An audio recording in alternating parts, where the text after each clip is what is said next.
आपके पास पेट्रोल की गाड़ी है क्या? हाँ, तो आपको तकलीफ होगी। कितना मुंबई में कितना होगा? 113 रुपये लीटर, 115, 117। मगर उसके बावजूद भी मोदी को वोट देंगे। 8 क्वार्टर से इकोनॉमी डाउन है, मगर क्या हो रहा है बताइए आप? हर पेट्रोल प्राइस इंक्रीज होने से हर कमोडिटी पे इंक्रीज हो चुका है। मैं तो देश के महिलाओं से रिक्वेस्ट करूंगा कि मेरी बहनों, मेरे माताओं, अब आपको बताना पड़ेगा मोदी जी को कि कितना घर में सेविंग्स खत्म हो चुकी हैं। और ये बिल्कुल, ये तो खुली छूट देके जो चाहे कि पेट्रोल बढ़ते रहेगा, उससे हर कमोडिटी पर, एसेंशियल कमोडिटीज पर, उसका प्राइस पर इम्पैक्ट पड़ रहा है, जिससे लोगों की इनकम जो कम हो चुकी है, बहुत बड़ा इफेक्ट पड़ रहा है। बहुत मुश्किल में लोग, फिर भी लोग क्यों नहीं बोल रहे? हम तो बोल रहे हैं ना, कम से के खिलाफ क्यों नहीं बोल रहे? हम तो वही तो आप यही बोलना चाह रहे हैं, वही तो हम बताना चाह रहे हैं आपको कि नरेंद्र मोदी अगर जीत रहे हैं, बीजेपी अगर पूरे देश में जीत रही है, तो मेरी वजह से नहीं, कांग्रेस, एनसीपी, ये सो कॉल्ड सेकुलर पार्टीज की वजह से बीजेपी जीत रही। ये तो उनको सोचना चाहिए। और ये दोनों पार्टियां जाते गोवा को, कोई तूफान नहीं उठता। अगर मैं अनाउंस कर दूं कि नेक्स्ट वीक मैं और मुफ्ती साहब एक मस्जिद में जाके खाली गोवा में नमाज पढ़ के आएंगे, खाली नमाज पढ़ के आएंगे, देखो आप शाम से शुरू हो जाता, अरे वोट काटने जा रहे, डील हो गई, सुलह हो गया, ये हो गया।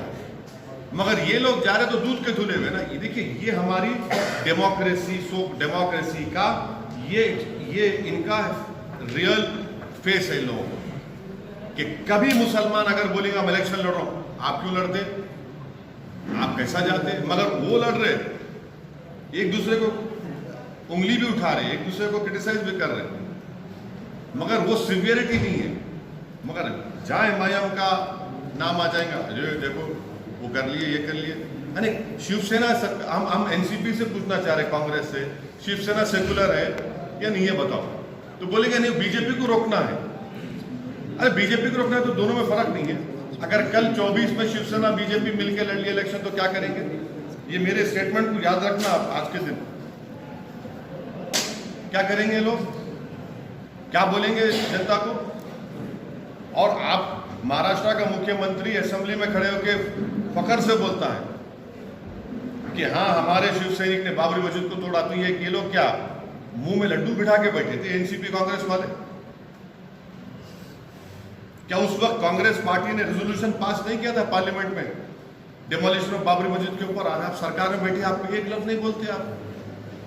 क्यों? सत्ता होना, ताकत होना, मिनिस्टरों का सवाल है। ये कौन सी पॉलिटिक्स कर रहे फिर ये लोग?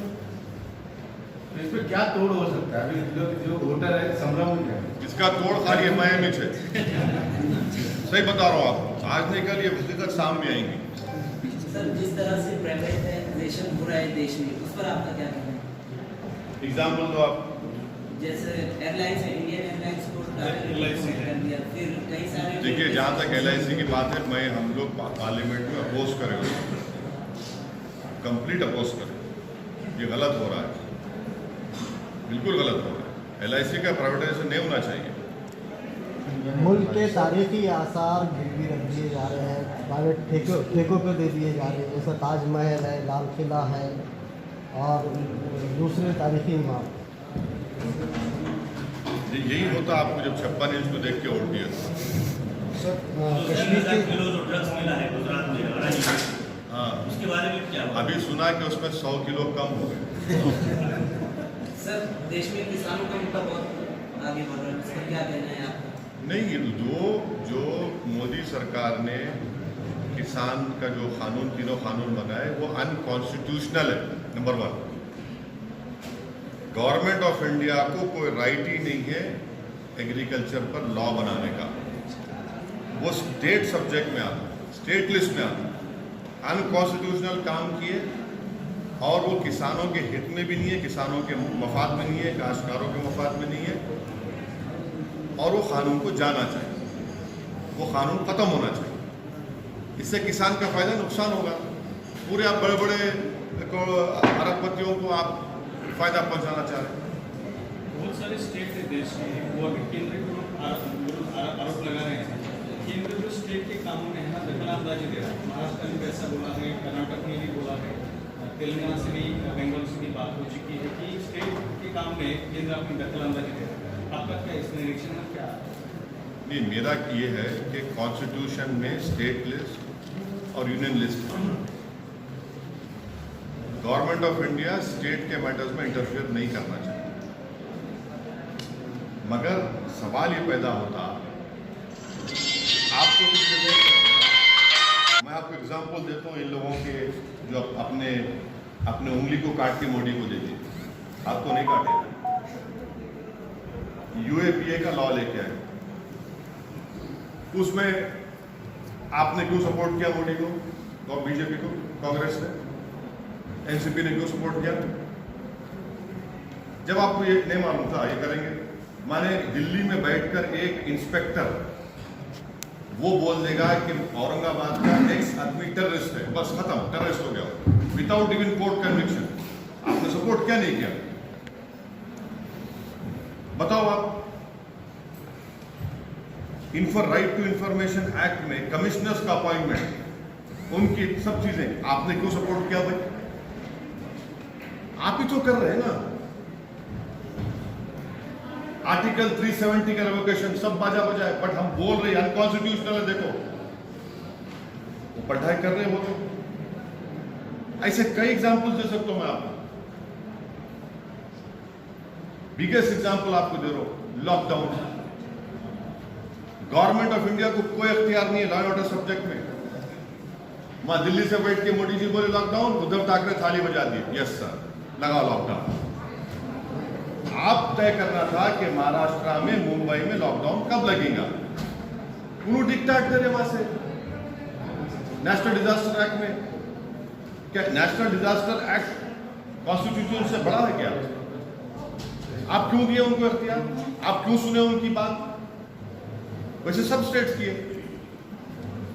आप मोदी की बात मानते जा रहे, मोदी बोला ठीक है चलो मित्रों हम साथ चलते हैं। आप दे रहे ना उनको राइट। पूरा लॉकडाउन में गवर्नमेंट ऑफ इंडिया कैसे तय करती? दिल्ली में बैठ के ऑफिसर कैसे तय करे कि मुंबई में लॉकडाउन कब होगा, हैदराबाद में कब होगा, लखनऊ में कब होगा? उसको क्या मालूम मुंबई में, हैदराबाद, लखनऊ में क्या है? वो उसको क्या मालूम कि वेस्टर्न महाराष्ट्र में कैसा लॉकडाउन करेंगे? उसको क्या मालूम मराठवाड़ा में कब करेंगे? आपने कर दिया, आपने इजाजत दी उनको। आप ही तो दे रहे ना मौका उनको। तो पॉलिटिकल सवाल मेरा ये है कि अभी आप ही बोले कि हिंदुत्ववादी के साथ कांग्रेस राष्ट्रवादी कांग्रेस है, स्टेट में बैठे हैं, ये सब उथल पुथल हो रहा है। तो एमआईएम क्या सोच रहा है? लास्ट टाइम वंचित बहुजन के साथ में थोड़ा सा आपका ये हो गया, लेकिन नेक्स्ट इलेक्शन आप क्या करने आप? अरे कुछ भी बहुत पॉसिबिलिटीज ओपन है हमारे को। किसी के साथ जाएगी? अरे बहुत पॉसिबिलिटीज ओपन है भाई। जब 24 के पार्लियामेंट के चुनाव आएंगे, क्या गारंटी है कि शिवसेना बीजेपी के साथ नहीं चलेगी? उत्तर प्रदेश में तो उनके कदम पे एमआईएम बाद में कदम डालेगी। हाँ नहीं, हमारा रास्ता एक से सीधा है, जिसको उर्दू अरबी बोलते सिरात मुस्तकीम का रास्ता है, स्ट्रेट पाथ। वो ये लोगों का कैसा, ये कभी नाली में गिर जाते हैं, कभी खड्डे में गिरते हैं, कभी ये पानी में, कभी बुरे पानी में, निकल के फिर साफ पानी में आ जाते हैं। इनका प्रॉब्लम यही है। हम तो हमारे लिए पूरी एवेन्यूज ओपन है, और जब विधानसभा के चुनाव आएंगे हम बताएंगे आपको। तो प्रकाश आंबेडकर ने जो वंचित बहुजन आघाड़ी एक साथ की थी, उसका अच्छा परिणाम दिखा, लेकिन उसके सीट चुनके नहीं। ऐसा कुछ हो सकता है एमआईएम का? बिल्कुल हो सकता, नहीं हो सकता बोल के मैं डिनाई भी नहीं कर रहा हूँ, मगर वो अलायंस एमआईएम की वजह से नहीं खत्म हुआ। हम तो आज भी और कल भी प्रकाश आंबेडकर साहब की इज्जत करते थे, करते रहेंगे, मगर वो अलायंस हमारी वजह से खत्म नहीं हुआ। तो पूरे स्टेट के कार्यकर्ता है, जो उनकी भी बात सुनी गई आज, तो क्या बोल रहे हैं आपके कार्यकर्ता? हमारे स्टेट के पूरे members, party president, district president, सब लोग अपनी पार्टी की कामयाबी के लिए पूरा कोशिश कर रहे हैं और हमको बताए कि MIM का परफॉर्मेंस अच्छा रहेगा। कैंडिडेट सिलेक्शन के बारे में हम उनसे बात करें और बहुत सी चीज़ों के बारे में बात करें, कैसा कैंपेन हम करेंगे, क्या करेंगे, तो अच्छा है। उनके हौसले बड़े बुलंद हैं। तो पूरी सीट महाराष्ट्र में लड़े जाएंगे या कुछ नहीं? हाँ लड़ेंगे, क्यों नहीं लड़ेंगे, बिल्कुल लड़ेंगे। प्रकाश आंबेडकर ने दूसरा आपके ऊपर एक आरोप लगाया था कि वंचित के लोग MIM को वोट करते हैं, लेकिन MIM के कार्यकर्ता है या मुस्लिम समाज है तो वंचित को वोट नहीं करता, इसलिए वंचित की सीटें चुनकर नहीं आती, तो इसलिए वंचित का MIM के साथ होना ये उनके लिए फायदेमंद है। नहीं, ऐसी कोई बात नहीं है। अम्बेडकर साहब को, प्रकाश अम्बेडकर साहब को थोड़ा गलत फहमी है। ऐसी कोई बात नहीं है। वो अगर ये ऐसा बात कर रहे हैं तो उनकी राय है जो सच नहीं है, बिल्कुल सच नहीं। क्या उत्तर प्रदेश में दलित बोलिए मुस्लिम होने दो हाँ, बोलो। सर, यहाँ पर आपने पूरे महाराष्ट्र का जायजा लिया, कहीं पार्टी के अंदरूनी मामला ऐसे चल रहे हैं जहाँ पर एक दूसरे पे आरोप हो रहे हैं, कुछ नाराजगी है आप तक आई है क्या, या फिर क्या कैसा वो करेंगे? क्योंकि हाल ही में एक प्रोग्राम सीधा बोला जाए तो औरंगाबाद में ऐसी कुछ दो पार्टियां पैनल नहीं, ऐसी कोई बात नहीं है। सब अंडर वन पार्टी लीडरशिप काम कर रहे हैं और काम करेंगे। और जिसको जो बात करना था हम बात कर लिए कि हमारे घर की बात है, इसमें सुविधाने से ये बात बाहर आ गई, मगर अब बात बाहर नहीं आएंगे, अंदर ही रहेंगे।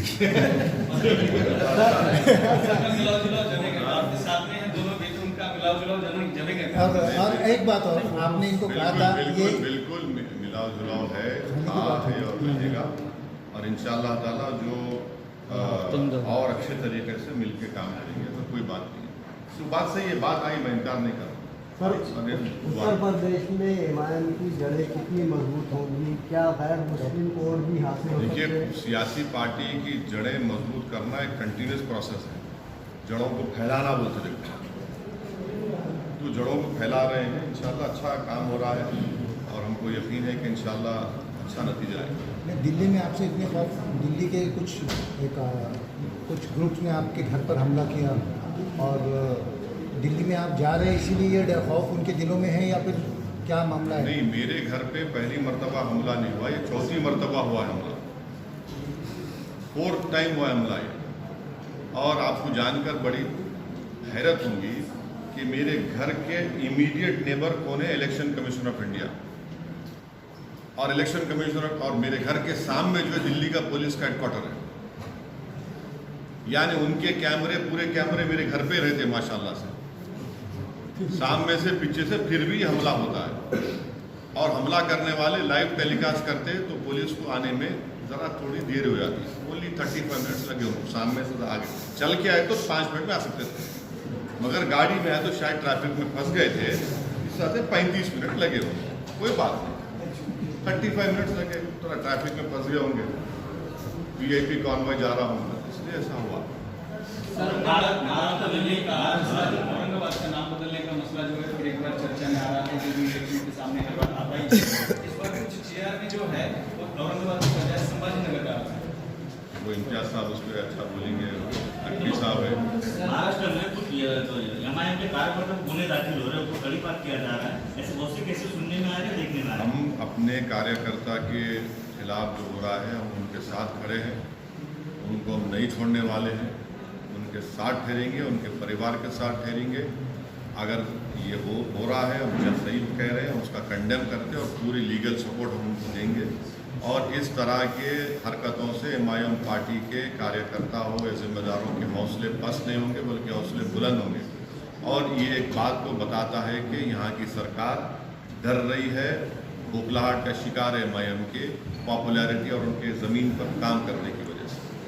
सर, जैसा पिछले 5 सालों से पहले दिया गया था किसी हॉस्पिटल और स्कूल का, अभी तक कुछ भी नहीं हुआ। हाँ, होगा अभी, मिर्जा साहब बात करके अकबर उस हिसाब से होगा। अच्छा कर वैसे जब 2019 में मोदी साहब की एक वेव थी, उनको सक्सेस मिला।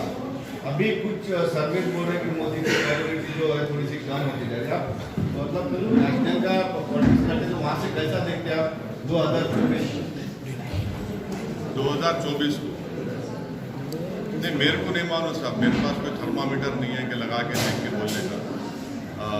ना तो मैं सेफोलॉजिस्ट हूँ, मैं एक पॉलिटिशियन हूँ और अभी 2024 को टाइम है, मगर देश की जो जनता है उनको ये देखना है कि 8 क्वार्टर से हमारी इकोनॉमी गिरते जा रही है, पेट्रोल की कीमतें बढ़ती जा रही हैं, 6% अनएम्प्लॉयमेंट रेट हो चुका है, 6% अनएम्प्लॉयमेंट रेट हो चुका है। और कहीं पर भी आप चले जाइए, फैक्ट्रीज, इंडस्ट्रियल, तो ये सब चीज़ें जो है ये और किसानों का मसला बर्निंग मसला है। 24 में क्या होगा, कैसे होगा, मगर ये इश्यूज तो है पब्लिक के साथ। इसका इम्पैक्ट रहेगा, होना चाहिए ना, होना चाहिए, इसका इम्पैक्ट होना चाहिए। देखिए क्या होगा। सर खासदार होने के बाद आप औरंगाबाद में आए हैं, आपको लग रहा है नहीं, आप ऐसा मत बोलिए। लॉकडाउन की वजह से मैं भी नहीं आ सका, वरना पहले आता था। 1 लॉकडाउन 2 लॉकडाउन बीच में आया मैं खाने 1 दिन के लिए, ऐसा नहीं कि पहली मरतब आया।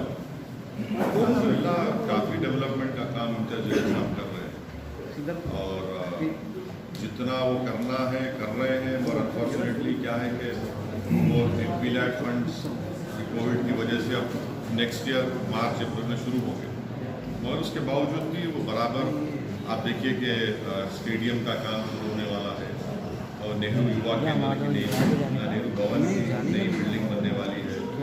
और गडकरी साहब से जाके मिले लंबा फ्लाईओवर के लिए जालना रोड पे। चौथा, वो खुद PIL डाले कोर्ट में अपॉइंटमेंट ऑफ डॉक्टर्स के जो स्केर्सिटी है। मैं समझता हूँ कि एज एन MP माशाल्लाह से इंटेलिजेंस साहब बहुत मेहनत कर रहे हैं, काम कर रहे हैं, रिजल्ट्स भी आ रहे हैं। जो वर्षों से औरंगाबाद के इलेक्टोरेट जिस चीज़ को देखना चाह रहे थे कि डेवलपमेंट हो, काम हो, कोई MP जो है काम करे, वो उनको आज देखने को मिल रहा है। सर, मोदी के दौरे हुकूमत में मुल्क की सरहदें कितनी महफूज हैं, खासतौर से चाइना के? देखिए, चाइना ने एक कानून पास कर दिया अपने बॉर्डर्स के ऊपर, और चाइना ने, और उसके ऊपर मैं हाँ, अब आप मेरे को बताइए कि हमारे डेप्सांग, डेमचौक, डोगरा में जो लद्दाख में है, चीन की फौज बैठी हुई है। ये कैसा नेशनलिज्म है RSS का, BJP का, कि भारत की सरजमीन पर चीन बैठा हुआ है, आप कुछ नहीं करते। और चीन ने जो अपना बाउंड्री लॉ बनाया है, मेरा सवाल मोदी गवर्नमेंट से ये है कि हमारी सरकार जो है, AIB बैंक है जिसको चाइनीज कंट्रोल करते हैं, उनसे कर्जा लेके वैक्सीन खरीद रहे आप। वो बैंक को चाइनीज कंट्रोल लेते हैं, उनसे आप लेके वो कर रहे हैं। अच्छा, चाइना से ट्रेड हमारा ऑल टाइम हाई है, 100 बिलियन हो गया माशाल्लाह से। ये देखो, आप इनको कुछ बोलेंगे तो नहीं, ऐप बैन कर दिया बोलते हो। चाइना और भूटान हमारा करीबी दोस्त, वो चाइना से बाउंड्री टॉक्स का फ्रेमवर्क बना लिया, और हमारे नेबर्स का रिलेशन चाइना से अच्छा हो गया। चाइना आज भी लद्दाख में बैठा हुआ है, 18 महीने हो गए चाइना लद्दाख में बैठकर, कोई अकाउंटेबिलिटी नहीं है। मैं तो मोदी सरकार से हमेशा डिमांड कर रहा हूँ कि आप जो है ग्रुप ऑफ MPs को लद्दाख लेके जाइए, हमारे को दिखाइए ना क्या है लद्दाख में, चीन बैठा है नहीं बैठा है। 18 महीने से मोदी जी खुद बोले थे, आपको याद होगा ना, घुसा है ना कोई घुसा हुआ है, तो फिर आज आप क्या बात करें डिसएंगेजमेंट की चाइना से? ये कैसा है, लोग कैसा, RSS कैसा खामोश बैठी हुई है भाई, वहां पर चीन घुस के बैठा है भारत क्या, और हम बोंगसोंगसू लेक में ऐसा उनसे फ्रेमवर्क करें कि भाई यहाँ एक एरिया बना दी, ठीक है आपने जाना, हम अरे मैं अपने घर में नहीं जा सकता हूँ, मैं अपने घर की जमीन में। ये है ओके सर। B70 हटने के बाद बीजेपी का हर एक मिनिस्टर हो, हर 15 दिन 20 दिन को एक मिनिस्टर जाता। अभी रिसेंटली होम मिनिस्टर जाके आए। 370 के बाद आप कश्मीर को कैसा देखेंगे? क्या बदला कश्मीर में? कुछ नहीं बदला। 15 से हमारे भारत के सिपाहियों को टेररिस्ट उनकी जान ले लिए, सिविलियन किलिंग्स हो गए 20 से 25 वहां पे। पाकिस्तान से ड्रोन्स में हथियार आ रहे हैं। क्या कर रहे हैं भाई आप? क्या कर रहे हैं वहां पे आप? कुछ नहीं कर रहे। और आप किसकी बातों में आकर आपने पाकिस्तान से सीज फायर दोबारा साइन किया? भाई किस बुनियाद पे साइन किया आपने सीज फायर को? कौन सा सीज फायर है जो हमारे सिपाही मर रहे हैं वहां पर? LAC पे चीन, LOC पे पाकिस्तानी हरकत कर रहा है और आप क्रिकेट मैच खेल रहे हैं। क्रिकेट मैच हम बोले मत खेलो, हार गए तो खाली शम्मी को टारगेट बना रहे आप।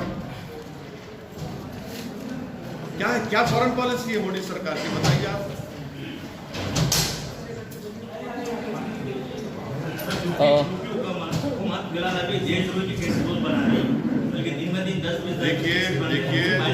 देखिए सुप्रीम कोर्ट का जजमेंट है कि सेडेशन का अगर किसी पे केस लगता तो वायलेंस होना जरूरी है। जो वायलेंस नहीं हो सेडेशन कैसा होता बताइए? कैसे सेडेशन केस बुक करते आप? बल्कि सुप्रीम कोर्ट ने एक जजमेंट, अभी एक बेल ऑर्डर आया था 2 दिन पहले, आप देखो, जिसमें सुप्रीम कोर्ट ने कहा कि section 38 and 39 of UAPA will not apply even if you are favoring some terrorist organization। Supreme court का जजमेंट है वो। आप मैंने अगर गलत कह रहा हूं तो मैं उसका देख के बोलता हूँ। मैं लाइव लॉ में पढ़ा, मैं कुत्ता नहीं मालूम यहाँ पे, but Bharat section supreme court judgement है, आप देख लीजिए। तो ये बात करिए कि सेडेशन लगा दो, ये लगा दो। और आपके जो मिनिस्टर का बेटा है, उनको डेंगू हो गया तो मलेरिया हो गया तो जेल में टहल रहा, आपने चमन में टहल रहा। वो वीडियो वायरल हुआ तो जेल को भिजा दिया उसको। बाप मंत्री है और बेटे के ऊपर 302 का मुकदमा है और मोदी जी बोल रहे इंसाफ करेंगे। क्या इंसाफ करेंगे भाई आप? का इंसाफ होगा? थार गाड़ी है उसकी, बाप की गाड़ी, और योगी बोलते अब्बा जी, अब्बा जान। अब ये अब्बा जान को क्या करेंगे जो मिनिस्टर बन के बैठे हुए? आप बताइए कि कोई गवर्नमेंट ऑफ इंडिया का कोई मिनिस्टर है, उसके बेटे पे मर्डर का चार्ज है 4 किसानों को मारने का। अरे मॉरली तो आप उसको रिजाइन कराओ, जब कोर्ट डिसाइड करता उसके बाद आप फैसला लो। मर नहीं दिखाना चाह रहे कि हम तुम्हारे साथ खड़े हुए, उसमें भी कास्टिज्म है, क्योंकि उनका ताल्लुक एक अपर कास्ट कम्युनिटी से। उनका वोट होना इलेक्शन के लिए तो डिस्टर्ब नहीं करेंगे, तो वो अब्बा जान के बेटे को बचा रहे। ये इनके पॉलिटिक्स है। 3 प्रश्न विचारतो। एक म्हणजे निवडणूक शहरातली, औरंगाबाद शहरातली, आपण बैठक घेत आहे खुलताबादेत, याचं नेमकं काय कारण आहे? दुसरं म्हणजे खुलताबाद में अच्छी जगह है, साफ सुथरी जगह है। काय कोई ऐतिहासिक वजह से यहाँ पर ले रहे कुछ ऐसा? मेरे भाई हर चीज को आप ऐसा इतना माइक्रोस्कोप में मत लगा के देखो, दक्षिणी जबान में ऐसा नक्को देखो आप। और दूसरा, सोलापुर में कुछ आपके नगर सेवक जो है, 6 नगर सेवक जो राष्ट्रवादी के स्टेज पर दिखाई दिए हैं कुछ दिन पहले, तो कुछ कार्रवाई होने वाली है? और दूसरा और एक सवाल पूछता हूँ। सुनिए, चले गए क्या कर सकते? जान दो, जिसको जाना जाओ, क्यों क्या करने का, हम जाएंगे सोलापुर को। और तीसरा, अभी 5 राज्यों के चुनाव आ रहे हैं, तो MIM पार्टी इनमें से किन राज्यों में अपनी ताकत लगाकर लड़ेगी? यूपी में तो हम लड़ रहे हैं, यूपी में पूरी तैयारी कर रहे हैं और यूपी में अच्छा खासा हमारा काम भी हो। कितनी सीटें कुछ तो तो टाइम लीजिए, पूरा निकल के आएगा। दिसंबर में कोड ऑफ कंडक्ट आएगा तो बात मारो। हम मुंबई, पुणे, नासिक, औरंगाबाद यहाँ के कॉर्पोरेशन के लिए लड़ेंगे, इलेक्शन लड़ेंगे। और हम लोग पूरे सीट हाँ लड़ेंगे। नहीं, अभी महाराष्ट्र में ये महाविकास आघाड़ी की सरकार में कांग्रेस, एनसीपी और शिवसेना, मैं ये तीन पार्टीज़ है, तो अब एमआईएम का और बीजेपी का कुछ नहीं चलेगा, जैसा शिवसेना और एनसीपी कांग्रेस का लोगों का कहना है। तो आने वाले के ख्वाब में छिछड़े रहते खाली। तो आप बीजेपी के साथ जब विधानसभा में छोड़िए ना, बिल्ली के ख्वाब में छिछड़े रहते, मालूम हो जाएंगे अच्छा लगता है। लेकिन सर अगर ये तीनों पार्टियां साथ में लड़ेगी, हाँ तो कहाँ सीटें बचेगी? आप तीनों मिलकर लड़ते, मिलकर काम आप करें। बोल दिए मिलकर लड़ते, बोल के क्या होता? एक मर्द सब पे भारी, फिक्र मत करो। नहीं, अभी बी टीम बोल के हाँ। विधानसभा में बी टीम बोल के बीजेपी को बहुत सुनिए, हमारे को बोले कि ओवैसी को मजलिस कोर्ट मत दो, शिवसेना बीजेपी आ जाएगी। चुनाव हो गए तो तीनों शिवसेना, कांग्रेस, एनसीपी बैठ के निकाह कर लिए। अब वो मुफ्ती साहब फतवा दे सकते, वो सियासी निकाह कैसा होगा? निकाह कर लिए तीनों मिलकर, शादी कर लिए। नहीं तो विधानसभा चुनाव में कुछ फोटो तस्वीरें भी बाहर आई थी ना, खासदार साहब के घर में कोई लोग मिले, उनसे बात किए, क्या ऐसे कुछ तस्वीरें भी आई थी सामने बीच क्या में, क्या मिले? बीच में विधानसभा इलेक्शन में। आपको थे। बी टीम कहते हैं, इसलिए हम पूछ रहे हैं कि मिले। कुछ हाँ मिलने के अरे, बाद अरे खड़ा नहीं, नहीं करना देखिए, करना देखिए। ऐसा कुछ। अगर मिले तो घर में मिले ना, उम्मीदवार कैसे मिलते हैं उसी टाइम? सुनिए, मिले होंगे तो उसमें बुरी बात क्या है? मगर हम लड़ रहे नहीं लड़ रहे बीजेपी से, हम लड़ रहे शिवसेना से लड़ रहे। काहे? कल्याण काहे? अच्छा, अभी ये तो बात कि वंचित के साथ कुछ प्लान है, कुछ वंचित के साथ, क्योंकि अरे नहीं लेट आया हूँ। को लेकर बड़ा मसला बना है। इसीलिए हम बोल रहे एनपीआर एनआरसी नहीं करना। तुम समझ में अब आ रहा है इन लोगों के, हम पहले ही बोले थे पार्लियामेंट में, कागज किसके ने भी नहीं है, इसीलिए हम बोल रहे एनपीआर एनआरसी मत करो। देखिए ना, अगर कोई एनपीआर एनआरसी होगा, बर्थ सर्टिफिकेट लेके आओ, निकाहनामा, अब तो निकाहनामा भी निकल रहा। इसीलिए हम बोले एनपीआर एनआरसी नहीं करना इस देश में। अब उन्होंने क्या करे नहीं करे, मेरे को इससे क्या मतलब है? आपको मालूम एक बच्चा समीर भी है जो जेल में है अभी तक,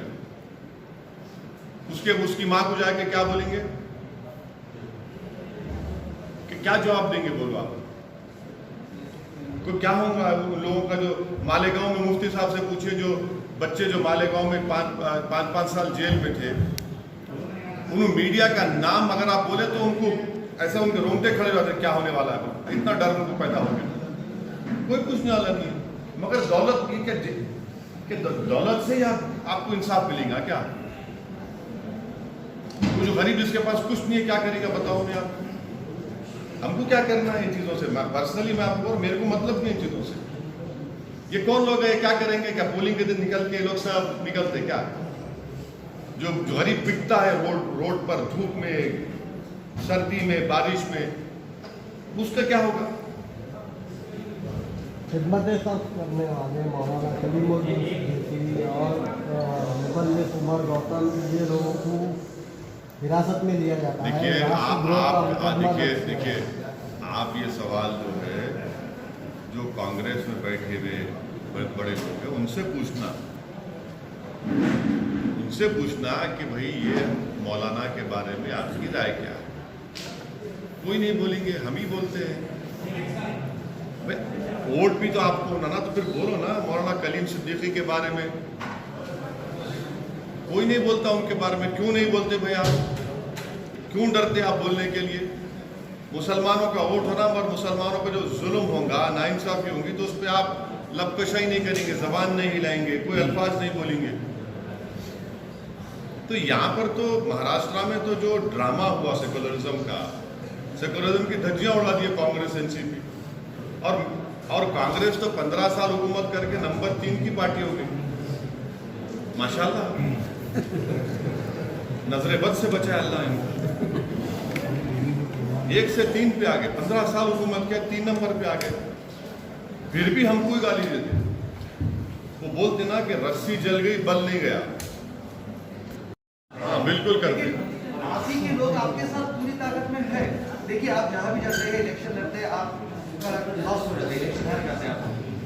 तो ऐसा क्यों होता है? आपके लोग आपके साथ क्यों नहीं है? आप तो पूरे गांव की बात करते हैं, लेकिन महाराष्ट्र में कहाँ हारे? उत्तर प्रदेश में एक मिनट, कहाँ हारे? सर कोलकाता में कहा, कहाँ?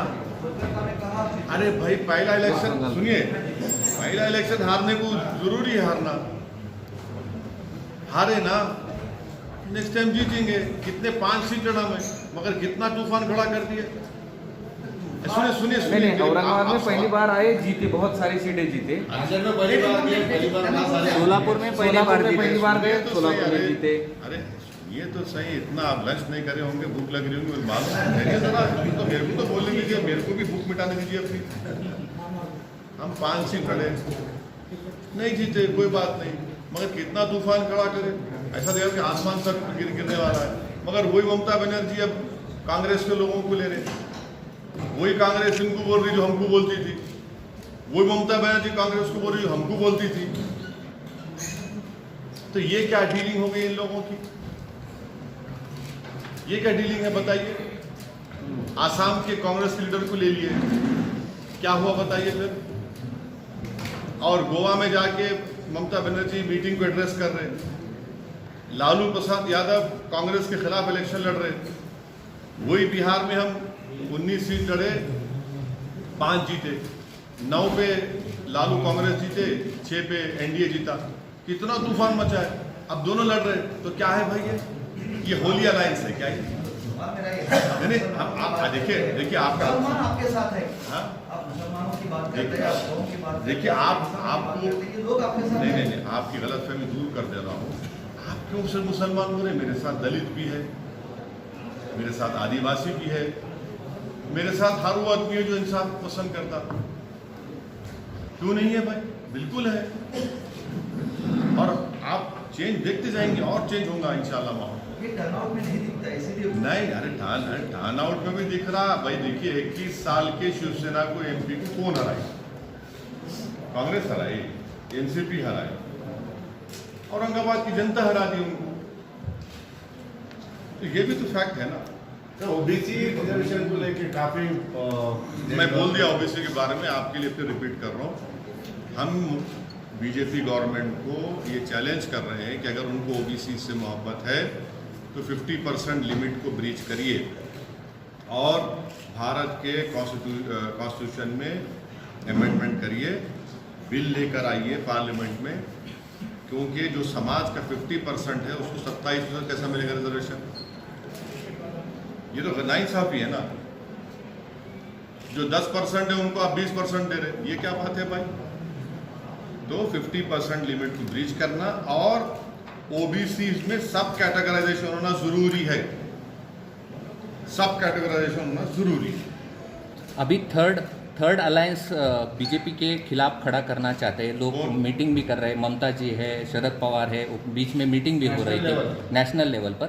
आपको कौन सा ऐसा चेहरा लगता है कि जो इन सब लोगों को इकट्ठा ला सकता है? किसके साथ जाना चाहिए, ऐसा कोई चेहरा आपको लगता है? अरे भाई, ममता बनर्जी कांग्रेस आजकल टक्कर में है, एक दूसरे को बोल रहे बी टीम, इनसे पैसे ले लिए, उनसे ले लिए। अब वो उनको भी पूछ लो आप कौन सा चेहरा है, क्या है, मेरे को नहीं मालूम। लेकिन ये अलायंस सक्सेस हो सकता है। कौन सा? मोदी के खिलाफ मोदी के खिलाफ 2024 कहाँ का अलायंस? तीसरा आघाड़ी जो कौन सी आइडियोलॉजी पे बेस रहेगा जिसमें शिवसेना भी रहेंगी? नहीं, शरद पवार लगता है आपको कि कोई चेहरा हो? शिवसेना भी रहेंगी। शरद पवार ऐसे चेहरा होंगे क्या? हाँ? शरद पवार ऐसा चेहरा लगता है आपको कि सबको साथ ला भी सके? नहीं हो सकता, ऐसा कहना आपका? नहीं, देखिए आप मेरे मुंह में अल्फाज मत डालिए। मैं जो बोल रहा हूँ मेरे मुंह में मेरी ज़बान है, आपकी ज़बान नहीं है। और मैं जो बोलूँगा सच बोलूँगा, और ये है कि अभी 24 को टाइम है। Thank you.